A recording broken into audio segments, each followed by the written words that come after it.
नमस्कार दोस्तों, मेरा नाम मिथिलेश यादव है। मैं 2016 में सिविल इंजीनियरिंग से बीटेक कंप्लीट करने के बाद कॉलेज की तरफ से एक प्लेसमेंट होती है, एक प्राइवेट कंपनी में जॉब लगती है और मैं जॉब करने लग जाता हूं। लेकिन वहां पे मुझे रियलाइज होता है कि जो मुझे सैलरी मिलती है वो नॉर्मल लाइफ को भी सस्टेन करने के लिए काफी नहीं है। नॉर्मल लाइफ जो लोग की होती है, एक मिडिल क्लास की, उसको भी फुलफिल मैं नहीं कर पा रहा था। फिर मैंने डिसाइड किया कि जॉब को क्विट कर दूं। मैंने जॉब को क्विट कर दिया और जो भी सारे पैसे जो मेरी सैलरी से हुई थी, मैंने एक एक पैसा जोड़कर और कुछ पैसे मेरे पापा ने कर्ज लेकर, जी हाँ, मेरे पापा ने कर्ज लेकर मुझे दिया, जिससे मैं कोचिंग ज्वाइन किया और प्रिपरेशन करने लग गया। उसी बीच में बहुत ही बड़ी खुशखबरी सुनने को मिलती है और तब जाके मन में ऐसा लगता है कि जो मैंने डिसीजन लिया था जॉब को क्विट करने का, वो सही लिया था। राजस्थान गवर्नमेंट और बिहार गवर्नमेंट की तरफ से एक बहुत बड़ी वैकेंसी आती है। बिहार गवर्नमेंट ने civil engineer, assistant engineer civil के लिए 1248, जी हां, 1248 सीट के लिए वैकेंसी निकाली थी, जो कि 2012 के बाद, ठीक 5 साल के बाद, यानी कि 2017 में यह वैकेंसी आई थी। मन में खुशियों का ठिकाना नहीं, मैं बता नहीं सकता हूं कितना खुश हुआ। मन में ऑफिसर बनने का जुनून कि अब तो कुछ ही दिन की बात है, एग्जाम दूंगा, क्वालिफाई करूंगा और अच्छी जगह पे सेटल हो जाऊंगा और जो सारे सपने हैं मेरे और मेरे परिवार वालों की, उनकी जो सपने हैं वो पूरे होते हुए नजर आएंगे। लेकिन ये खुशियां बस कुछ ही दिनों की थी। प्रिपरेशन करना स्टार्ट कर दिया। ना दिवाली, ना छठ, ना होली, कुछ भी नहीं देखा। सब कुछ को त्याग करके प्रिपरेशन करना स्टार्ट कर दिया। लोग मॉल जाते हैं घूमने, शॉपिंग करने, लेकिन हम लोग जो है सिविल इंजीनियर की लाइफ ऐसी होती है कि वो मॉल जाते हैं तो वहां पे स्ट्रक्चर देखते हैं कि वहां पे जो स्ट्रक्चर बनी है वो कैसे बनी है। जब वो स्टेशन जाते हैं तो वहां पे ये देखते हैं कि जो स्ट्रक्चर स्टेशन पे, रेलवे स्टेशन पे जो शेड बना हुआ है, उसमें जो कनेक्शन है वो रिवेटेड है या बोल्टेड है। वो रेलवे पे ट्रैक पे घूमने जाता है, वहां देखता है कि वहां पे जो है कनेक्शन जो है, ज्वाइंट जो है वो बोल्टेड है या रिवेटेड है। उनके जिंदगी में जो ये होती है ना, ये सब सिर्फ कनेक्शन और लोड को ढूंढने में निकल जाता है। और वो जो म्यूजियम जाता है ना, तो वहां पे जो होते हैं ना, वो मुगल साम्राज्य को ढूंढता रहता है। तो ये सारी खुशियां जिसके लिए इतना दिन हम लोगों ने त्याग किया था, होली, दिवाली, छठ, सब मनाना छोड़ दिया था, सब कुछ त्याग दिया था, आखिरकार जिस दिन का बहुत ही दिनों से बेसब्री से इंतजार था, वो दिन आखिरकार आई 15 सितंबर 2018 को। जी हाँ, 15 सितंबर 2018 का दिन वो खुशी लेके आया जिसको मैं आपसे शेयर नहीं कर सकता हूं। इतना खुश हुआ। वो दिन थी 15 सितंबर 2018, जो कि प्री का एग्जाम हुआ। उस दिन बीपीएससी ने डेट जारी किया कि 15 सितंबर 2018 को प्री का एग्जाम लिया जाएगा। प्री का एग्जाम देने के बाद मन में खुशियां और बढ़ गई, जुनूने और बढ़ गई कि अब जो है मेंस के लिए प्रिपरेशन करना है। काफी दिन वेट करने के बाद जनवरी 2019 में प्री का रिजल्ट जारी किया जाता है। प्री का एग्जाम क्वालिफाई करने के बाद मेंस का प्रिपरेशन और ज्यादा जुनून के साथ और ज्यादा इफिशिएंसी के साथ करने लग जाता हूं और मन में बहुत सारे सपने संजोए रहता हूं कि एक एग्जाम क्वालिफाई कर लिया हूं और ये दूसरा एग्जाम है, इसको क्वालिफाई करने के बाद इंटरव्यू देके ऑफिसर बनूंगा और अपने जो शौक है, जो परिवार की उम्मीदें थी, उस पर मैं खरा उतर पाऊंगा। कुछ ही दिनों के बाद 2 महीने के बाद मेंस का एग्जाम का डेट आता है, जो कि मार्च के लास्ट वीक में था। मार्च के लास्ट वीक में मेंस का एग्जाम लिया जाता है। मेंस का एग्जाम लेने के बाद इसी बीच में हम लोगों की खुशियां जो है और ज्यादा बढ़ जाती है। बीपीएससी की तरफ से एक कैलेंडर जारी किया जाता है। जी हाँ, बीपीएससी की तरफ से एक एनुअल कैलेंडर जारी किया जाता है, जिसमें काले अक्षरों में कुछ नोटिफिकेशन जारी किया गया था। ये काले अक्षरों वाले नोटिफिकेशन में यह लिखा था कि नवंबर-दिसंबर 2019 में बहाली कर दिया जाएगा। पर अब तो ऐसा लगता है कि काले अक्षरों से लिखा गया नोटिफिकेशन काले मन से ही लिखा गया था। फिर भी उम्मीद लगाए हुए थे कि बिहार की बहार वाली सरकार और सेंट्रल की विकास वाली सरकार को शर्म आएगी और हम बेरोजगारों पे तरस आएगी। लेकिन ऐसा नहीं होता है। हम लोग अपने लेवल पे हर वो चीजें प्रयास किया जो हम लोग कर सकते थे। हम लोगों ने मेहनत किया, प्रिपरेशन किया, एग्जाम दिया। इसके अलावे हम लोग और भी जो कुछ कर सकते थे वो हम लोगों ने किया, चाहे वो सोशल मीडिया पे हो, चाहे वो मंत्रियों से, जो बिहार सरकार की मंत्री हैं उनसे मिलके हो। हम लोगों ने हर तरफ से अपने तरफ से कोशिश किया जहां से हमें उम्मीद थी मदद की। लेकिन अफसोस की बात यह है कि ये मदद कहीं से नहीं मिली। ये उम्मीद की किरण जो है वो कहीं से नहीं दिखी। और तो और हद तब हो जाती है जब बिहार की बहार वाली सरकार 19 अगस्त 2020 को, जब हम लोगों ने एक शांतिपूर्ण ढंग से सोशल डिस्टेंसिंग को फॉलो करते हुए हम लोगों ने धरना किया बीपीएससी ऑफिस के सामने कि हम लोगों को रिजल्ट चाहिए, हमको अपना हक चाहिए। लेकिन ये सुशासन बाबू वाली सरकार और ये बिहार की बहार वाली सरकार हम लोगों के ऊपर लाठीचार्ज करती है। इन बेसहारों, बेरोजगारों, इंजीनियरों के ऊपर लाठीचार्ज की जाती है। जी हाँ, लाठीचार्ज की जाती है। और कई हमारे दोस्त, कई हमारे मित्र को जेल भेज दिया जाता है। जब बात आती है हेल्प की, हम लोगों ने मदद की उम्मीद करके फिर हम लोगों ने एक बार बिहार की बहार वाली सरकार के मंत्रियों के पास गए कि हम लोगों को कुछ मदद चाहिए आप लोगों से। हम लोग तो कुछ और नहीं मांग रहे, हम लोग तो सिर्फ मदद मांग रहे हैं, जो हमारा हक था वही मांग रहे हैं। लेकिन हमारे बिहार की बहार वाली सरकार के मंत्री ने हम लोगों को, कुछ मंत्री ने सवाल किया और कुछ मंत्री जो है हम लोगों को सलाह दिए। एक एक करके मैं आपको बताता हूं कि कौन से मंत्री क्या बताए। एक मंत्री थे जो हम लोगों, जब हम उनसे मदद की गुहार लगाई तो हमसे सवाल किया गया, हमसे यह पूछा गया कि इट्स योर चॉइस ना कि आपने बीपीएससी को चूज किया, आपने बीपीएससी का प्रिपरेशन किया, ये आपकी मर्जी थी, हमारी नहीं। आप लोगों ने सरकार से या आप लोगों ने हमसे पूछ के किया था क्या? आप लोगों ने हमसे पूछा था क्या कि मैं बीपीएससी का प्रिपरेशन करूं ना करूं? साहब, ये तो आप मुझे बता दीजिए कि मैं बीपीएससी का प्रिपरेशन करूंगा, मैं एग्जाम की प्रिपरेशन करूंगा, मैं पढ़ाई करूंगा, वो आपसे मैं पूछ के करूंगा? मैं आपसे वो पूछने जाऊंगा कि मुझे जॉब की प्रिपरेशन करनी है? मैं आपसे वो पूछूंगा कि मुझे क्या करनी है, मुझे क्या नहीं करनी है? मैं बिहार से बिलोंग करता हूं तो वो तो मेरा अधिकार हो जाता है, वो तो मेरा अधिकार हो जाता है ना कि आप लोग सरकार में तो मुझे जॉब प्रोवाइड करें और मैं उस जॉब की प्रिपरेशन करूं।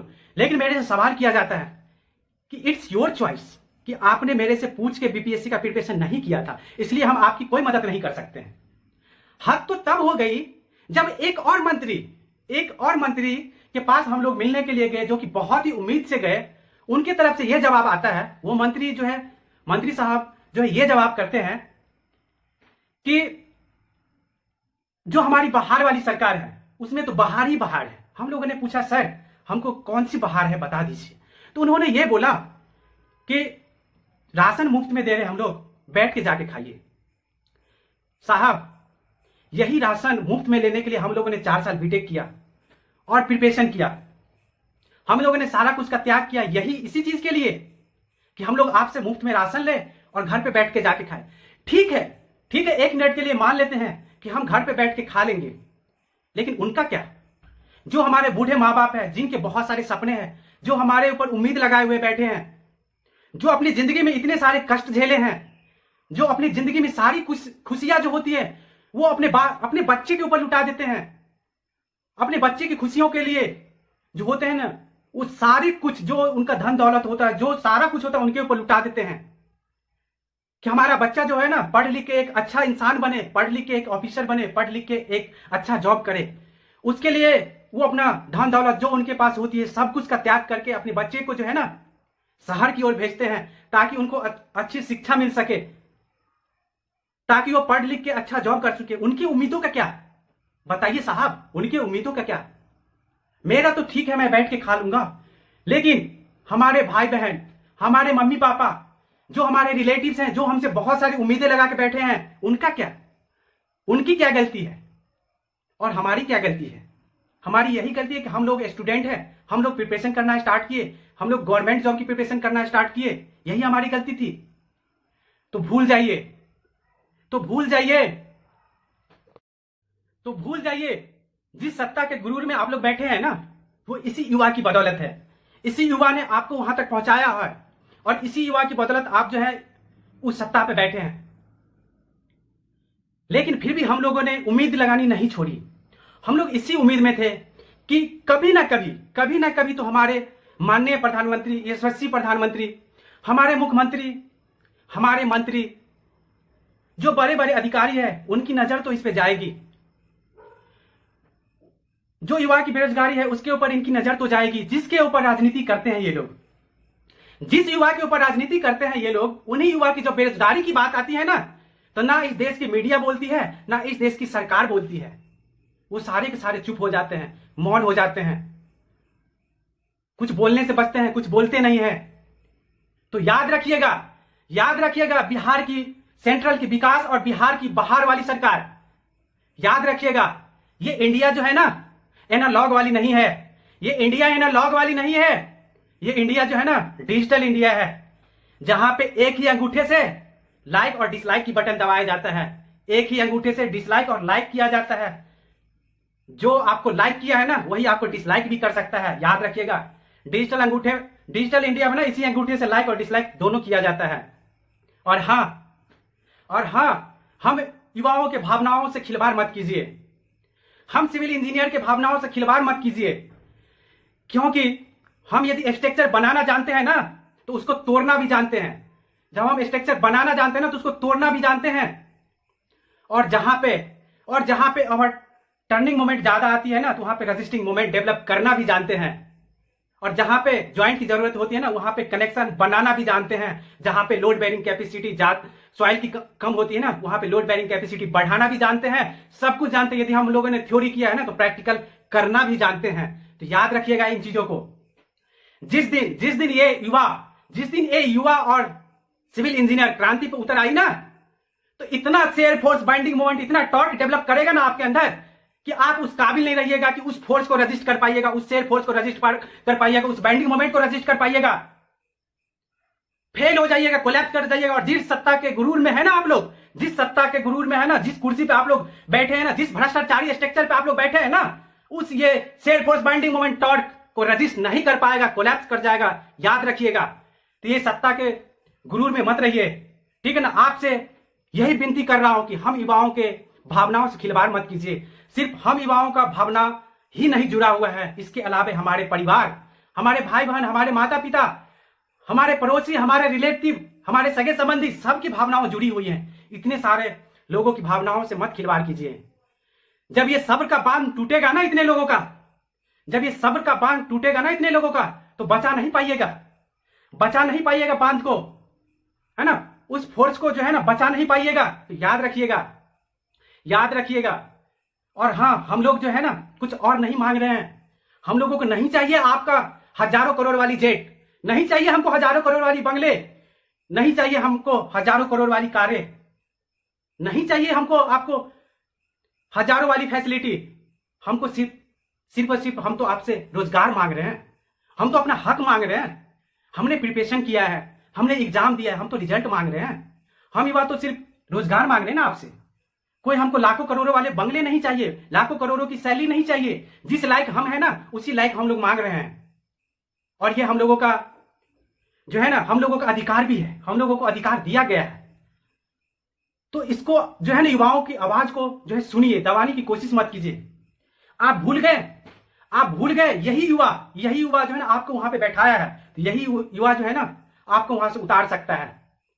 आप भूल रहे हैं कि ये युवा जो है ना क्या कर सकता है। आपको सबक लेनी चाहिए अंग्रेजों से, जिन्होंने यही भूल की थी, कि वो लाठी वाले क्या कर लेंगे, वो जो लाठी वाले जो है ना वो क्या कर लेंगे।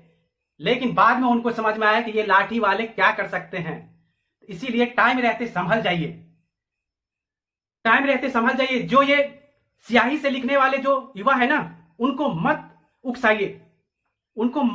जब ये सब्र का बांध टूटेगा ना तो जो ये स्याही से लिखने वाले जो युवा है ना ये जब क्रांति में उतर आएगी ना, तो फिर आप इसको रोक नहीं पाइएगा, तब इस आपको बचा नहीं पाइएगा इसको। और हाँ, जो आपको उस सत्ता के गुरूर तक पहुंचाया है ना, जो आपको जो है ना जमीन से लेकर आकाश तक पहुंचाया है ना, जो आपको नीचे से लेकर ऊपर उठाया है ना, वही आपको जो है ना ऊपर से नीचे भी गिरा सकता है। तो फिर उस दिन आपको इस दर्द का एहसास होगा। इसलिए टाइम रहते हुए जो है ना संभल जाइए।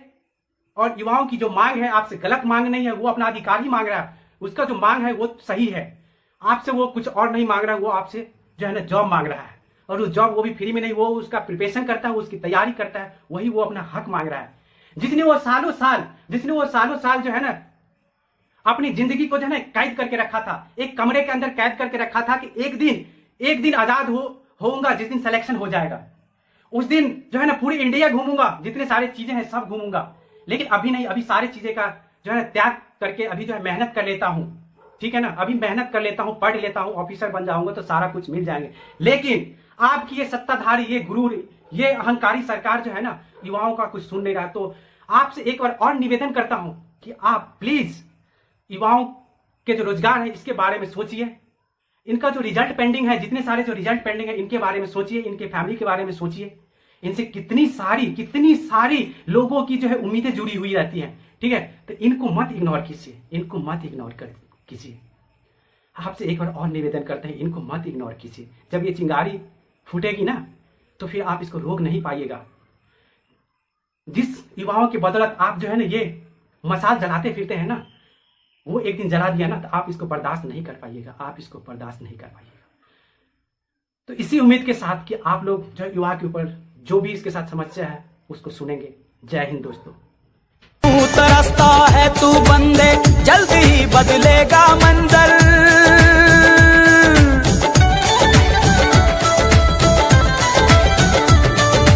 क्यों तरसता है तू बंदे, जल्द ही बदलेगा मंजर। झांक ले तू एक दफा बस दिल से अपने दिल के अंदर।